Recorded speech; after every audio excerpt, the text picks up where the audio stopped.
My sister abandoned my kids while I was in emergency surgery, leaving a 9-year-old to care for our feverish brother alone. She skipped town for an influencer event, saying they'd be fine. Now, she's live streaming Easter dinner in the house I own while my kids recover from neglect. I'm a 32-year-old single dad raising 2 amazing kids after my ex walked out. We had a rhythm that worked until a sudden medical emergency shattered it. With no one else to turn to, I begged my sister Macy for help. She agreed reluctantly, only to ditch my children days later for a trip.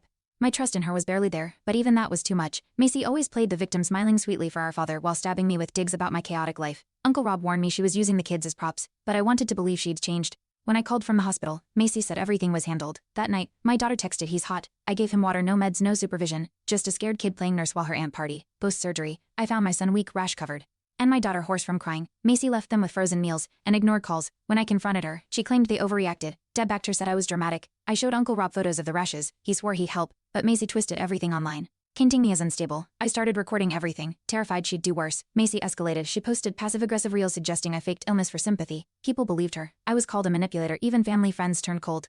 Uncle Rob stayed firm, forwarding me screenshots and defending me in comments. I documented her neglect and lies, but every day felt like a smear campaign. Still, I promised my kids they'd never be left behind again, not by anyone. During Macy's Easter livestream, I stayed silent, just watched. Then she panned the camera past my kids' drawings still taped to the fridge. That was my moment. I uploaded a quiet video text from my daughter, medical bills, timestamps showing Macy was out clubbing. It went viral. Uncle Rob reshared it, adding, "Neglect isn't content." That night, Macy messaged me, "Why would you do this to family?" The twist: Macy's sponsor dropped her. She blamed trolls, but receipts don't lie. Dad finally called me not to apologize, but to ask if I'd calm down online. I told him no. Uncle Rob posted one line, "Matt's been calm for too long." That comment exploded. Suddenly, I wasn't alone. Parents, advocates, strangers flooded her page demanding accountability. The family turned. For once, I felt heard. I changed the locks, stopped covering Macy's bills, reported everything to KSBS with Uncle Rob's affidavit. Dad tried guilt, "She's still your sister," I said, "and I'm still their father." For once, no shame followed. Macy lost her brand deals. The house feels lighter. The kids laugh again. Rob visits every Sunday, arms full of snacks. We sit on the porch, not in trauma, but in peace. Macy tried one last stunt, an apology video, tears and all, but no one bought it.